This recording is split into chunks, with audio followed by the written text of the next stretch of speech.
इस देश का पूरा किसान इकट्ठा होकर अब की बार सरकार की चूल्हे हिलाने का काम करेगा जब तक किसान को उसकी फसल की सही कीमत और उसकी जमीन की सही कीमत नहीं मिल जाती। इस देश का किसान जिस दिन इकट्ठा हो जाएगा बसपा सरकार जैसी हालत इस तानाशाही सरकार की करेगा और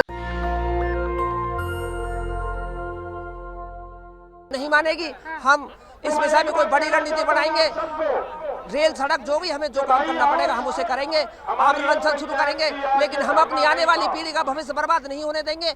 मैं आपको एक बात और बताते चाहता हूँ, हमारे टप्पल ब्लॉक से 31 गांवों को प्रभावित करते हुए ग्रीनफील्ड एक्सेस में 334D निकाला जा रहा है। वहाँ पर योगी सरकार हमें 13 वर्ष पुराना मुआवजा देने का काम कर रही है, 13 वर्ष पुराने सर्टिफिकेट के आधार पर, जो कि न्याय संगत नहीं है। हमारा पूरा टप्पल ब्लॉक यमुना विकास प्राधिकरण में आता है, हमारी जमीन को अधिगत करने का काम किया जाता है तो हमारे साथ भेदभाव किया जाता है। हम रोड के किनारे अपने किसी जमीन पर मकान दुकान का निर्माण शुरू करते हैं तो प्राधिकरण के द्वारा नोटिस देकर उसे गिरा दिया जाता है, निर्माण को रुकवा दिया जाता है। वहीं दूसरी तरफ अगर हमें मुआवजा दिया जाता है तो हमें 451 रुपए वर्ग मीटर दिया जाता है और नोडा पर 6500 से 7000 रुपए वर्ग मीटर दिया जाता है। तीसरी बात यह है, हम टप्पल के वो क्रांतिकारी किसान हैं जिन्होंने जो 14 अगस्त 2010 की 5:30 बजे यमुना एक्सप्रेस वे जब निकाला रहा था तो हमने वह 4 शहादतें दी।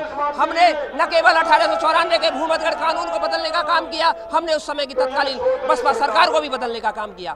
ये हम इस देश का किसान जिस दिन इकट्ठा हो जाएगा बसपा सरकार जैसी हालत इस तानाशाही सरकार की करेगा और इसको संसद के सदनों से भगाने का काम करके साथ आप लोग कुछ नहीं कर पाएंगे। डबल इंजन की सरकार चल रही है। हम ये कह रहे हैं इस देश का किसान जिस दिन पूरी ताकत के साथ इकट्ठा होगा, डबल इंजन की सरकार क्यों ना, ट्रिपल इंजन की क्यों ना सही सरकार सही, ट्रिपल इंजन को भी फेल होना पड़ेगा जब इस देश का क्रांतिकारी किसान का बेटा अंग्रेजों को इस देश से भगाने का कार्य कर सकता है, देश को आजाद कराने का कार्य कर सकता है, तो सरकार को भगाना कोई बड़ी बात नहीं है। हमें अपनी ताकत को पहचानना होगा। हम जिस दिन दिल्ली को चारों तरफ से घेरने का काम करेंगे, सरकार की चूल्हे हिलाने का काम करेंगे। किसान की क्या ऐसी मजबूरी है जो सड़कों पे नहीं आ रहा है? किसान देखो सड़कों पर तो हमेशा रहा है, जब से ये वर्तमान सरकार है जब से किसान सड़कों पर है और हम अभी तो हमने शुरुआत की है, बहुत जल्दी हम सरकार को चारों तरफ से घेरने का, सड़क से लेकर सदन तक घेरने का प्रयास करेंगे। इसके पहले भी आप लोग सड़कों पे बैठे रहे, कई साल तक बैठे रहे, महीनों भर लग गया, लेकिन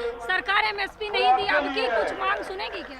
देखिए, सरकार कृषि कानून को वापस किया, MSP के नाम पर हमें धोखा दिया, हमें लॉलीपॉप दिया।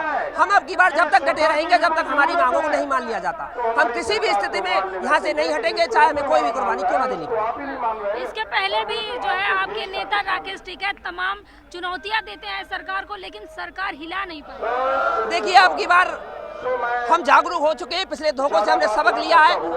इस देश का पूरा किसान इकट्ठा होकर अब की बार सरकार की चूल्हे हिलाने का काम करेगा जब तक किसान को उसकी फसल की सही कीमत और उसकी जमीन की सही कीमत नहीं मिल जाती। हम किसी भी स्थिति में लड़ाई लड़ेंगे, चाहे इसके लिए हमें कुर्बान क्यों ना हो जाना पड़े। सरकार तो कह रही है ना किसानों के हक हुकूक के लिए लड़ रही है। सरकार देखिए धोखा देती है, सरकार ना तो फसल की कीमत दे पाती है, ना जमीन की कीमत दे रही है, ना सरकार नौकरी दे पाती है। इस देश का अन्नदाता सड़कों पर है, वही अन्नदाता जो इस देश के पेट को भरने का काम करता है, इन नेताओं के भी पेट को भरने का काम करता है। इस देश का बेटा सीमा की सरहदों पर खड़ा होकर इनकी रखवाली करता है, लेकिन आज उसी देश का अन्नदाता भूखे पेट सड़क पर उतरने के लिए मजबूर है। इस देश में इतनी दुर्दशा कभी नहीं रही जितनी इस वर्तमान सरकार में पिछले 10-11 सालों से है। हम किसी भी स्थिति में यहाँ से नहीं उठेंगे जब तक हमारी मांगों को पूरा नहीं कर दिया जाता, चाहे हमें कोई भी कितना बड़ा आंदोलन क्यों ना करने पड़े। आप लोग जंतर मंतर पे कब तक बैठे रहेंगे? देखिए, जंतर मंतर पर अभी हमारा प्रदर्शन चल रहा है।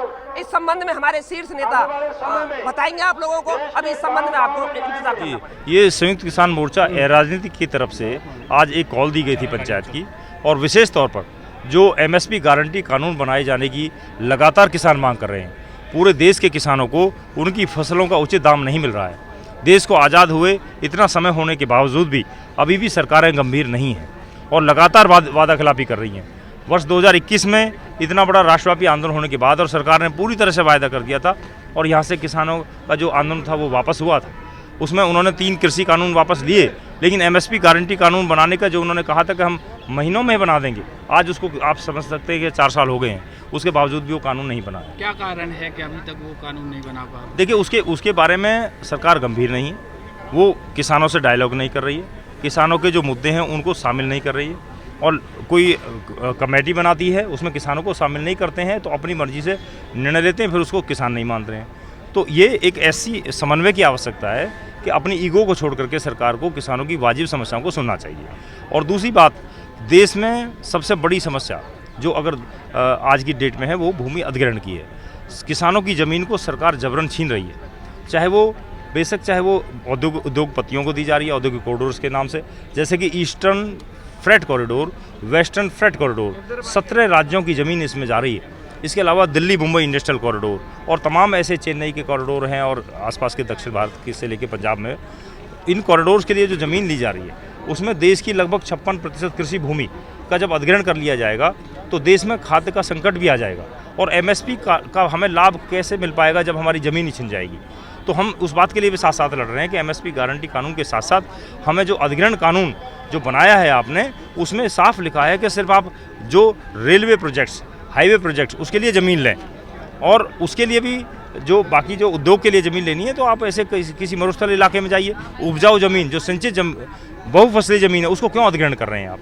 तो लेकिन दिल्ली एनसीआर के क्षेत्र में यहाँ से लेकर के जो हमारा पूरा नोएडा से लेकर के गाज़ियाबाद और ये आगरा तक का जो हमारा क्षेत्र है, आगे फिर हरियाणा और पंजाब तक का क्षेत्र जो बहुफसली ज़मीन है, इसको अधिग्रहण करके यहाँ पर वो बिल्डरों की इमारत खड़ा करना चाहते हैं, कंक्रीट के महल बना देना चाहते हैं। इसकी हम विरोध कर रहे हैं। और एक और बात हम बताना चाहते हैं कि जो इस ज़मीन को अधिग्रहण करने के लिए कानून बना था 2011 में भट्टा पारसौल कांड का जो आंदोलन के दौरान जो किसानों की शहादत हो गई थी गौतम बुद्ध नगर में नोएडा में, उसके बाद ये नया अधिग्रहण कानून बना 1 जनवरी 2014 से वो नया भूमि अधिग्रहण कानून लागू हो चुका है, लेकिन अभी तक उसके लाभ किसानों को नहीं दिए जा रहे हैं। इस कानून में 4 गुना मुआवजा जो मार्केट वैल्यू का है वो मिलना चाहिए, 20% प्लॉट जो टोटल ज़मीन जाती है उसका मिलना चाहिए, रोजगार और पुनर्वास की सुविधाएं भूमिहीन किसानों को भी और भूमिधर किसानों को सबको मिलनी चाहिए, गाँवों का विकास होना चाहिए, लेकिन कुछ नहीं हो रहा है। तो लेकिन सर सरकार बोलती है कि हम किसान के हितैषी हैं, सरकार मतलब हम किसानों के लिए काम करते हैं, आप इसको बात देखिए उसके तो सीधे सीधे हम आप आंकड़े देख लीजिए। जब ये सरकार केंद्र में आई थी तो जो भूमि अधिग्रहण कानून बन गया था जिसमें ये स्पष्ट था कि अगर ज़मीन ली जाएगी तो किसान की सहमति से ली जाएगी, किसान को 4 गुना मुआवजा मिलेगा, किसान को 20% प्लॉट मिलेगा, किसान को नौकरी मिलेगी और पुनर्वास मिलेगा। ये 1 जनवरी 2014 से कानून लागू हुआ था और मई के महीने में ये सरकार आई थी और उसके बाद 31 दिसंबर 2014 को अध्यादेश ला करके इसी केंद्र की सरकार ने किसानों के अधिकारों को ख़त्म करने का प्रयास किया और 4 बार अध्यादेश को लाने का प्रयास करने के बावजूद किसान पूरे देश के अड़ गए थे, तब जाकर के वो अध्यादेश वापस हो पाया। ये उसमें सहमति के पॉइंट को, 4 गुने मुआवजे को, 20% प्लॉट को, रोजगार को, सबको खत्म कर रहे थे। तो हम कैसे मान लें कि ये सरकार जो किसानों की हितैषी है? और उसके क्यों 4 बार अध्यादेश क्यों लेके आए आप? क्यों कानून को ख़त्म करना चाहते थे? इसके अलावा आप देखिए, अभी पहले मीडिया वाले साथी पूछ रहे थे, वो बोल रहे थे कि वो आपको जो है सम्मान निधि दे रहे हैं। हम कहना चाहते हैं, आप एक तरफ तो कह रहे हैं कि हम आपको 500 रुपये की सम्मान निधि दे रहे हैं 1 महीने में और आपको साल भर में लगभग 6,000 रुपये मिल रहे हैं। हम ये कहना चाहते हैं कि आप 6,000 रुपये साल भर में दे रहे हैं और आप हमसे उल्टा कितना वसूल कर रहे हैं? बिजली का बिल कितना बढ़ा दिया आपने? खाद के दाम कितने बढ़ा दिए हैं आपने? आप टैक्स कितने बढ़ा दिए हैं? आप दूसरे रास्ते से हमसे एक तरफ से आप हमें 6,000 देते हैं और दूसरी तरफ से हमसे 5 गुना वसूल लेते हैं, तो घाटे में जाएगा किसान या ऊपर जाएगा? और जो उसको आप थोड़ा बहुत अनाज दे देते हैं, जो आप सोचने का आपके उस अनाज देने से वो जीवित है, वो तो मेहनत कश इंसान है, वो तो अपना अनाज के लिए तो पैदा करता है, वही तो पैदा करने वाला है। आपको ज़मीनी स्तर की जानकारी होगी जी। मैं ये पूछना चाह रहा हूँ, जैसे यूरिया की आपने बात की, डाई की बात की, तो वो आसानी से मिल रही है? नहीं मिल पा रही है। उसके लिए बड़ा संघर्ष है, लोगों में विवाद हो रहे हैं आपस में, और उसमें कितनी बड़ी आप देखिए, जो अगर हम पिछले 10 साल का आंकड़ा उठाएं तो डबल से भी ज़्यादा रेट हो गए हैं और वही वजन है, वही बात है। तो मैं आप जोड़ना चाह रहा हूँ उसी सम्मान निधि की बात को, कि सम्मान निधि की बात कर रहे हो, रेट कितने पहुँच गए डीएपी के, खाद के रेट कितने पहुँच गए हैं? तो ये सारा शोषण का जो तरीका है, गैस के दाम कितने पहुंच गए हैं, आप किस तरीके से किसानों को, आम लोगों को एक तरफ से उसका आप पूंजीपति को लिए काम कर रही है सरकार, यही हमारा। तो सरकार से आपकी क्या मांग है? देखिए, सरकार से हमारी सीधी मांग ये है कि जो एमएसपी गारंटी कानून बनाया जाए और जो नया भूमि अधिग्रहण कानून 2013 का जो बना था, एक्ट नंबर 30 2013, इसको लागू पूर्ण रूप से किया जाए। चाहे रेलवे ज़मीन लेती है, चाहे नेशनल हाईवे ज़मीन लेती है, दिल्ली मुंबई कॉरिडोर में हमारे यहाँ नोएडा से लेकर मुंबई तक की ज़मीन जा रही है। इस तरह के जो प्रोजेक्ट्स है, ईस्टर्न कॉरिडोर है जिसमें बंगाल से लेकर के नोएडा तक ज़मीन जा रही है, वेस्टर्न कॉरिडोर जो पंजाब से लेकर नोएडा तक की ज़मीन जा रही है, ये जितने भी प्रोजेक्ट्स हैं इसमें ज़मीन लूटी जा रही है और उसको ना उनको बाजार दर का 4 गुना मुआवजा जो एक्ट में है वो दिया जा रहा है, रोजगार नहीं दिया जा रहा है, पुनर्वास नहीं दिया जा रहा है और बेनामा करके, सीधे बेनामा करके ज़मीन खरीद लेती है सरकार। और जब बेनामा कर रही है तो कानून में लिखा है कि अगर रजिस्ट्री करके ज़मीन लेंगे, बेनामा करके लेंगे, तो नए भूमि अधिग्रहण कानून की सेक्शन 46 जो है उसमें धारा 46 के तहत आप उनको पुनर्वास के सभी लाभ देंगे। नहीं देंगे तो आपका बेनामा पहले दिन से शून्य माना जाएगा। हम उस सेक्शन 46 की बात करते हैं नए अधिग्रहण कानून की, उसके बावजूद भी वो हमें लाभ नहीं दे रहे हैं। हम लगातार प्रयास कर रहे हैं, पूरे देश में आंदोलन करेंगे, हम इसके लिए जागरूक कर रहे हैं। और संयुक्त किसान मोर्चा की तरफ से भी, और संयुक्त किसान मोर्चा भूमि अधिकार जो हमारे जितने भी दिल्ली एनसीआर से लेकर आगरा तक के जितने संगठन हम जुड़े हुए हैं, इसमें ज़्यादा से ज़्यादा संगठन शामिल होते जा रहे हैं। हम भूमि अधिग्रहण के मुद्दे पर भी एक बड़ा आंदोलन करेंगे और डल्लेवाल जी का भी साथ लेंगे। सरकार ही देगी कि ये सुलह कब तक होगा, सरकार कब तक हमारी मांगे मानती है। किसान के पास इतना तो ना तो टाइम है, ना ही इतना पैसा है कि बिना मतलब के कहीं भी जंतर मंतर पे जाके, यहाँ 1,000 किलोमीटर से दूर किसान आए हुए हैं। ना ही तो किसान के पास इतना पैसा है और ना ही किसान के पास इतना टाइम है, क्योंकि उसे खेती करनी है, अपना भी पेट पालना है, अपने बच्चों का भी पेट पालना है और इस देश का भी पेट पालना है। इस देश का भी पेट पालने का काम ही किसान ही करता है। भारत सरकार को समझ में आता है एमएसपी चीजों को बढ़ाना चाहिए, उस चीज को बढ़ाया ना जाके राजनीति कर रहा है। इनको लगता है और इनको मानना पड़ेगा, किसान इतना मजबूत है कि किसान हर तरीके से हमेशा से टक्कर लेता हुआ आया है और हमेशा से हर सरकार से टक्कर लेता रहेगा। आगे क्या रणनीति है?